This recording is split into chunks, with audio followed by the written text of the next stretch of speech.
this is that gay show. Oh, this is that gay show. Hello, hello, hello. Thank you very much for listening. My name is Christopher. I am here with my co-host, Brian Zullo. Husband. Thank you for listening to That Gay Show. This is our very first episode. It's been, 4 or 5 years in the making. Keep talking about it. Now we're actually going to jump in and do it.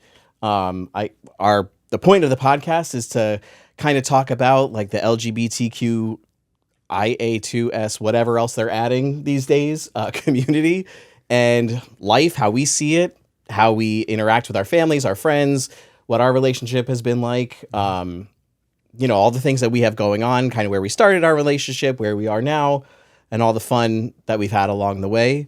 We'll occasionally have guests in, and we'll have friends and probably some family members.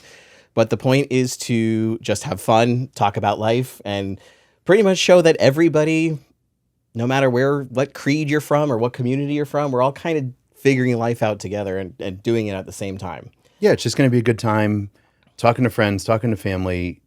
I mean, you said it before, just exactly what we do, how we are, where we came from, all that fun stuff. Everything's open here on this podcast. Everything's fair game. You could talk about whatever we want to talk about. How do we get people to open up? Well, we'll have to get phones next. Or tequila. A little cocktail. Yeah. Toast. Cheers. It'll also be a little bit of a boozy podcast. Yeah. And I guess depending on the guests that we have, it'll get sloppier and sloppier, or it'll be smooth sailing. No shot skis. Definitely no shot skis. But one of the things we wanted to introduce is obviously, we've been together for almost 15 years. Going through a lot of trials, a lot of fun, a lot of craziness. I'm younger. So I've been significantly younger. So I've been through a lot more, as we like to argue about all the time. But I think that's the point of this podcast, just to have a good time. So why don't you give a little bit of your backstory on where you're from, how we met, all that fun stuff. Yeah. So I'm originally an entertainer. I've been doing theater and film and television for, I can't even tell you how long. You wouldn't know me from anything, but hopefully that'll change, this summer, maybe. So my whole entire life has been as a performer. So it almost kind of felt natural to fall into podcasting. And, I think I was kind of more pushing against it. Like, who wants to listen to what I have to say? But I went to school for theater, graduated in 2004, went right to New York City, started doing film and television. And once things started to slow down, I moved back to Connecticut, and I was like, all right, I need to go back and retrain. I need to get back with my voice teacher, find an acting teacher. I need to start dancing again. And then I started to kind of really get back to my roots and go back into theater and just really work at that part. And, you make a lot of friends along the way. But at one point, my mother had said to me, you joined all these different theater companies and dance companies so that you would meet someone. And you haven't. And I was like, no, because I can't stand these people to like be in a relationship. They're great friends, but no, we're all too alike. And she was like, so then what are you doing? And I was like, huh. And then I went on Match.com and we had matched. And this was 15 years ago. This is when you had to do it on a computer. This was before the hookup stage. It was actually a dating site. Yes. It wasn't the Grindr of Grindr today. Wasn't a huge thing at that point. And Match didn't have an app. Like, I don't even think there were apps. I don't even think I had a smartphone when we first met. Yeah. I think I still had a flip phone. But yeah, so, I'm not originally from Connecticut. I was actually born in Mississippi. My family is all from Long Island. So we moved from Mississippi to Long Island and then moved to Connecticut. And aside from a stint at college and a stint in New York, I've pretty much lived here in Connecticut. And then that's when I met you. And we've kind of moved a bunch of times around Connecticut, just kind of chasing the market. Yeah. And I grew up in Seymour, graduated in 96, and a very different grew up. I'm into guns, was a fireman, into cars. And when I went to college, I was still, in the closet. Go to college, I'll never forget, Filene's. So I'm definitely dating myself. I was working at Filene's, and the manager came to me and said, "Hey, listen, if you want to go to the gay club later, we're around." Mortified because I wasn't gay. I don't know what you're talking about. Meanwhile, I'm wearing shiny pants and platform boots at work, but it's fine. Then growing up, and me and Chris argue about this all the time because there's a difference in 8 years. So from starting out, And I'm younger. Just let's just put that out there. I I'm said the 96. one that's younger. I said I graduated in 96. But there's a difference. So the coming out story, I was not the person you expected. I was a person that played sports and was into guns and cars and all this fun stuff. So I had my career of, getting into radio. So I started most of my career was in radio. Went down to DC, managed stations in DC, came back up here, said, I'm not going to meet anybody. I'm too busy. Went on Match, did the profile, expanded it a little further than I would normally go. And me and Chris met, and he was instantly attracted to me. Replied back instantly. But our relationship started very different because the days now of, now it's just strictly Grindr and apps. But when me and Chris were talking, we literally couldn't even meet because you were in a play, I was working. So what did we talk for 2 weeks or 2 something weeks like every that. day? Yeah. I mean, for texting, hours and talking. hours and hours every night. So we got to know each other a little different. Yeah. Then we finally met. It's like you knew each other already. Yeah. So, that was kind of our setup. And, obviously I'd come out since then. And, Yeah. I had a life in DC, moved back from DC. I was all over the place. I was back in that Queer as Folk days, where I kind of matched Queer as Folk. How old were you when you came out? You were 20? I was 20 or 21. I came When I out at came out. 21, which was no real big surprise to anybody being Yeah. a musical theater person. Like, where have you been? Why have you not been out? See, mine was a big surprise. Yeah. No, Because mine wasn't. yeah, I did everything. And then I remember my parents came home. They were in Italy. They bought me some, because I used to work at Versace in the Clinton outlets. They had a Versace outlet, and which should have been a Shirtel sign. But I worked at Versace. My parents came home and asked my brother, listen, you think Brian's gay? He said, no. Then I come home or I go over their house and my parents are like, are you gay? And that was it. I'm like, you know what? I am. And everything just bursts out of the closet. And my grandfather walked in to say, need to use the bathroom. Mom said, you got to tell your father. So he comes in, he's like, that's great. I got to go watch a UConn game. So he literally left to go watch a UConn game. And that was my big coming out story. Nothing. A bathroom break and UConn game. But, like I say, my days were different. Everything was hidden. Yeah. So before you, why we always talk about the coming out story.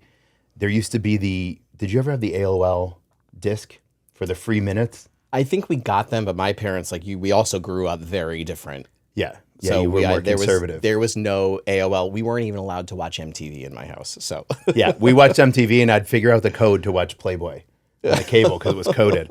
But yeah, it was different. We had the AOL days. So where you can talk and see people, I couldn't. So you'd have to hide and put the pillow over the dial-up that would scream as it's loading. And that was just, our life was just different. So you met people online. So I always started my life with online meetings because you had no other, you at least lived in New York and you had opportunities. Yeah. There was nobody gay in my school. Seymour was not the metropolis for gay people.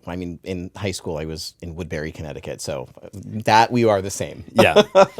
But it was just a different time. So, living that life. And we always joke about the fact that I had it harder than you did, which is probably not true. I think there are probably aspects that were harder. I will say, thankfully, I think our parents both had similar reactions. I told my mom while she was driving me home from college, and I was like, oh, if I tell her now, she either will crash the car and we'll both die, or she really has to concentrate. And there was no like, you're kicked out. It was actually like, she cried and then she told my dad and they both cried and they were like, we're not crying because we're sad or we're disappointed. We just don't want you to have a harder life. And we know there are aspects of your life that is going to be harder. But we love you and that will never change, kind of a thing. And then it was pretty much after that, my whole family really just not became more liberal, but like we're just way more accepting of people. And that's when like the party kind of started in my family. Like it was good times from here on out. I mean, you've obviously been around my family Yeah, they're a great time. for 15 years, and oh no, I'll just have one. Just having one means I'm just going to have 100 Yeah. cocktails. It's a big Irish family. So Your family doesn't know one. That's not my their family concept. doesn't know moderation. No. But no, I mean, that's one element that was accurate. My father said the same thing. He's like, well, you just picked you picked a tougher path. And I'm like, well, you didn't pick it. Right. I mean, no one, if I want to stand out, I'd get a tattoo on my face. Right. Like, you don't pick that lifestyle, but, in that area, our parents, I mean, they're far away, but they're close enough in Yeah. age. Oh that, yeah. It was the same way. But yeah, it's been I mean, obviously for me, I've had, knock on wood, I haven't had the challenges other people have had. Oh, for sure. I go out and most people would not necessarily know I was gay. They never knew when I was growing up that I was gay. So I have never heard a comment. I've never heard anything negative towards me. Well, how I've many- never been called, any of the words or terms. Like no one's ever said that to Oh me. God, I've heard all of them. Yeah. But I mean, look at some of like our friends that are older than both of us and are still kind of in the closet, and We could out them. maybe on the next episode. Couple Come back more next time to drinks. see Yeah, couple more drinks. to hear who's getting outed on episode 2. What one thing that I don't know that if I know this answer, what is it that actually got you into radio? Like, was that wasn't a lifelong dream that you wanted to get into No, radio? I always I liked because entertainment. you weren't an on-air personality. You were behind. I mean, the I was scenes. for a little bit. Okay, I did have that gay show. calm down. I always wanted to be entertainment. So when I was in college, I didn't want a real job. I've always owned businesses. So I either ran it or owned it. And in college, I started a comedy business. So I was the middleman for comedy shows for years. And it put me through college. And the deals were you had to give me free booze, free food, pay me cash. I would show up, set up my little microphones and sound system, and we'd go work in bars. Mm-hmm. And I had all the comedians that would come in from New York and Boston, from, Jim Florentine to Lisa Lampanelli to Soupy Sales. So all these people I booked when I was in college, I didn't even know who they were. Like in this market, Lisa Lampanelli grew up in Stratford, and I booked her for probably 2 years. So I was able to do a lot of stuff in getting into comedy. And then, going to college at the same time, I was doing co-ops and all this stuff to make money. I love this business. So I started out in the comedy show. And then I started working with the Friars Club in New York City. Mm-hmm. So I was now going to be a friar. And then from that, it turned into, well, who else is in this? All of a sudden, you have Howard Stern and all these other big people. And I'm like, oh, wow, this would be amazing. I ended up as an assistant agent in New York City while I was in college, commuting back and forth for Howard Stern's agent, who was Don Buchwald. Well, he passed away now, but used to be Don Buchwald. And then when I graduated, there was a strike. The SAG-AFTRA strike was going on. So they weren't hiring. Everybody was laying off. And at that time, I'm like, what else is cool in entertainment? And Howard Stern, I'm like, oh, radio. Yeah. So I got into radio, and he used to be in Hartford, was one of his markets. So I remember applying to, it was WCCC 106.9. I applied there. They didn't hire me, which is even funnier. I went across the street to competition who I never knew, and that kicked off my career. And I had 20 plus years in radio that were super successful, bringing me from Connecticut to New York to DC to back to Connecticut, to running a great group of radio stations in Connecticut. Went from 4 to 26, and that ended up my career. And then I got out of it, during COVID? 6 years ago, yeah. Yeah. That was that was kind of like the renaissance of, I think we both went through like a lot of transitionary things. I had 2 businesses at the same time, and then because of COVID, it was like, all right, both are stopping. I had a cleaning company, and I also had the performing arts company. Best cleaning company ever. Right, Studs with Suds. Studs with Suds. But that when the state was like, you have to carry this much PPP and you have to have extra insurance, I was like, this is not worth it anymore. So I focused through. And you also didn't want to clean. Right. Let's be honest. Right. Well, the point of the company was to make product, Yeah. not to clean. I added the cleaning side. Right. But I mean, even in 2020, when the state really locked down on live performances, we couldn't do anything. Mm-hmm. So as we were trying to kind of navigate that area, it was like, all right, you had said, all right, I think I'm gonna leave this job and start my own business. And my reaction was, please do. Like, because we just needed a shift. And I think that's kind of where, like, when we move a lot, because we've moved how many times in 15 years? 4 times, 5 times in 15 years. Yeah. We move into a house and renovate it, get bored, sell it, move into the next one, do the same thing. We kind of have this rinse and repeat thing. But for me, I think that's also part of the creative side of things is, all right, if I have a lull in show, film, TV, something like that, it's like, all right, what can we do? Let's redesign the house. Let's renovate. Let's redecorate. Let's do something. And then, someone's like, hey, you ever interested in selling your house? We sure are. We're always for sale. This is our price. Yeah, exactly. But I mean, for us, I think 2020 reset a lot of things because, not that I'm promoting COVID, but I think for us, COVID was good. You got kind of a reset, realized where we're at. We're 2 guys, no kids, just animals. And at the time, we had and again, it's not a brag fest, but we had the big monster house. We had all the cars. We had everything we wanted or needed. In 2020, realized that none of it meant anything. Mm-hmm. So I think we said at one point, we're like, all right, you know what? Simplify. If you're going to start a business, go simple, get rid of the big house, get rid of the extra cars. Like we just didn't need that stuff. And when we were talking about, you pushed me to do it, but when we were talking about the business, I said a year into radio, I'm going to own an advertising agency someday. And that's what the business is now, but own an advertising agency, but I didn't know if I had the knowledge to do it. So it took me 20 years to convince myself I know what I'm doing. But when you push to do it, COVID came along, everybody was unsure. Yeah.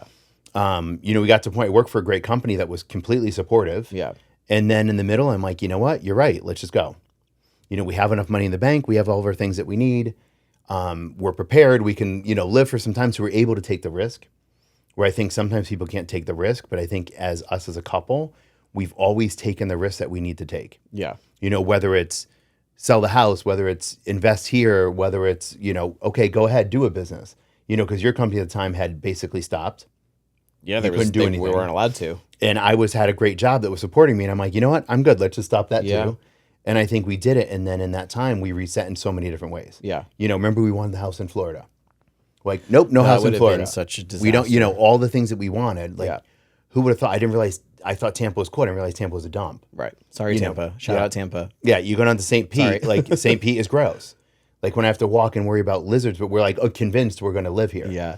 We had all these plans, and I think in 2020 it made us reset our lives, our plans, how we acted, what we did, and I think doing it, obviously, it's paid off.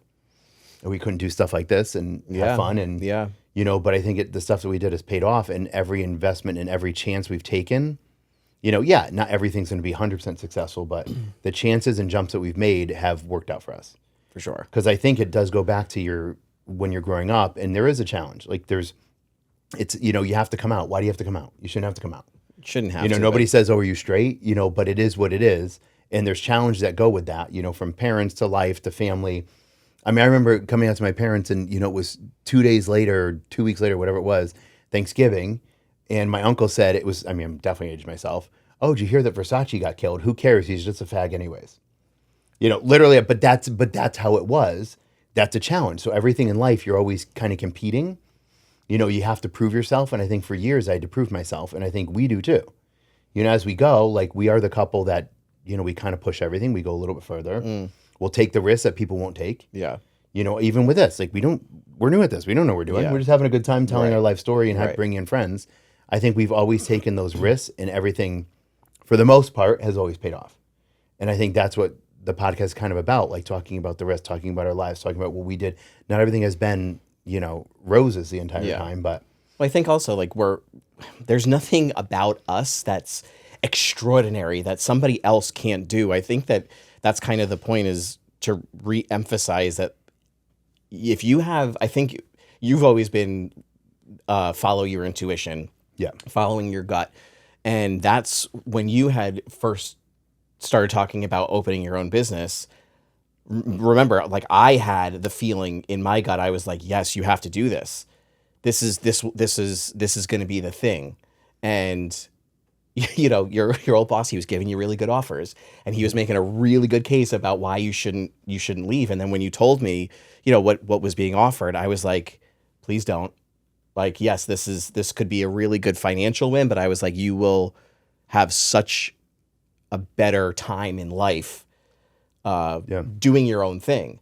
And I think you have it. And Sometimes, yeah. Well, yeah, I mean, there's Good days and bad there's days. issues with when anybody owns their own business. But, you know, what we've kind of noticed is the slowdown of 2020. And then once we got out of that, you know, we moved in 2021. That was when we moved to a townhouse, kind of re-downsized everything. Then we moved into the house that we're in now. And, you know, for lack of a better term, I think we're having more fun now and in the last couple of years because we kind of have, obviously we have great friends, we have great families, we have a great time no matter where we go. But the freedom of your job, of you owning your own company, is that we do get to travel. We do get to spend way more time with our families and our friends than before. Yeah, I mean, but it just shows that anybody, I mean, I say this all the time. So where my controversial stuff will be is, you know, I won't bring, I'll hold some of those for next episode. It better not be politics. But where it's controversial, like anybody can do it. And I think that there's an element that if you want to sit there and be woe is me and be poor, struggle, unless there's some major something behind it, anybody can do it. You know, how many times have we have a conversation of... All it takes is an idea. Spark of an idea. And hard work. And just chase it. There's nothing wrong with chasing it. You know, and you've had the conversation where we'll get in arguments over, you know, like the state stuff of saying, well, in Alabama, that kid doesn't have the same rights. I don't care. Work harder and come to Connecticut. Like, figure it out. Like, work harder. Because I'm doing nothing different. It's not like I'm some genius. I just work really hard. And I think that's one thing that the gay community can focus on a little bit is you always had to work a little bit harder. Oh, yes. So if you can't work a little bit harder to make yourself a better lifestyle or whatever you want to call it, a financial situation, whatever it is, we benefit because we're sitting here in Connecticut where everything's okay. How many times I said, I don't care if you're wearing a tail down the street. As long as it doesn't hit me, I'm fine with it. I don't care. I'm not even going to look twice. But that, I think, is Connecticut, and we benefit. We're here. You pay the tax, you pay the price to be up here, but there's a benefit being in Connecticut. You could be whoever you want. You could walk down the street and nobody says anything. And with everything, I am in certain areas. I mean, but every state has. We're sitting here doing areas. this in West Hartford Center. Yeah. We're in a different situation. Right. But, you know, you sit there and how many times have I said that if you just work hard, I am no genius. I had a million issues in school. I was a person. I graduated with a 2.4 because I had to in college, but all these people were bragging about their GPAs. It's all about working really hard, putting your time in, creating relationships and networking. And I don't care who you are. I don't care what lifestyle you came from. You could be successful. Yeah. And that's what hopefully we get across sometimes when we're not talking about some stupid stuff that I say or do. You know, but that's one element It's that I hard think to parse through some of that stuff. it's going to be hard. And it will come out and I will probably be yelled at because of it. But well, you can yell at me after the show. Yeah. But I think in general, like that's what we have always done. And our life has been about that. People think we're nuts. You know, we'll go and buy a vacation property. We impulse bought it. We literally sat there. We're in a foreign country and said, go out with the lady. We're like, yes. And she's like, well, that was easy. I'm like, yeah. And all of a sudden we're wiring money overseas. To a foreign country. We have no idea where it's going or what's happening. Yeah. And almost 2.5 years later, it's still not done, by the way. Yeah. But, you know, that's the difference. Like, we've always taken those chances. And I think that's what, in the gay lifestyle, I think people need to take those chances. You've taken them your whole life. Coming out, telling your friends, it's still a chance. It's still a risk. Yeah. But they don't risk in other ways. And I sit here and I watch these, like, forums. And there was one the other day, like, you know, financially, I need this. I'm kicked out of my house. I'm this and that. You're in Connecticut. And I don't care where you are. You just work hard. You can figure it out. Connecticut's a super supportive state. And I'm not always the most supportive person with my comments. And I never will be and won't claim to be. But I think what I say is true. And you know, people have a hard time with that sometimes. So, I mean, yeah, I think there could be a little finesse. it's probably not finesse. I just tell it how it is. Like that poor girl that came to our house that you're yelling at me because I'm saying inappropriate things to her. I'm like, figure your life out. Yeah, but I mean, she was also like 14 or 15 years old. She I don't care what age you are. You got to listen. So, I mean, but I hope, hopefully those are things we could talk about and keep bringing out. Obviously, our first episode, just kind of spewing out stuff so people can understand who we are, how we think. We're obviously two very different people. Yeah. Which I think also works because we're so opposite. Yeah. You know, you're the creative side. I like the finance side. You're the more, all right, we'll smooth out and say it nicely. I could care less how it comes out. If you don't like me, great. One less person I've talked to. Where I think you will be, we'll go into a room, you're the shy one. Yeah, know. which is the funniest thing is people are surprised by that because you put me on stage and there's 1,000 people watching. I'm completely at peace and I'm happy to do what I'm doing. But yes, meeting people for the first time, I am like, all right, ugh, what am I walking into right now? Which personality do I have to like? But also like I come from that world where you're like, especially coming out of the art world and meeting you and your friends and who's this business owner, you kind of have to adjust to the various different people that you're meeting. So for me, especially entering your world, it's like, all right, well, do these people like gay people? Do they not? This is, you find out a little bit about them and their background, their politics, their religion. And you're like, granted, in the last 15 years, I haven't heard one person say anything, nasty or to the contrary of what I would have thought. But my business owner, like the people I work with could be, or are, some of the largest businesses in Connecticut. And they might be gruff, they might be crazy Italian, they might be, the most blue collar guy in the entire world. They know the second I'm there, I don't ever hide that, oh, Chris, my husband. Yeah. I mean, how many times he said, stop talking to me, to your clients, like stop telling me about me. Yeah. They don't need to keep knowing everything about me, but Right. that's how, if I reveal that and they don't want to work with me, don't work with me. Right. There's 50 more that I could replace you with. Right. And I think that's always been how I've done it, which also brings in to when they go to, you go to an event, they want to meet you because they've already heard about you for, because you're like the person who they're like, does Chris really exist? Because you never come out, for the most part. Right. Yeah. Because I don't want to. Because you don't want to, because you're shy. I like my insular bubble, but the other side of that is, all right, when it's time to go for an audition or be a part of a big production or whatever, hell yeah, I'm in.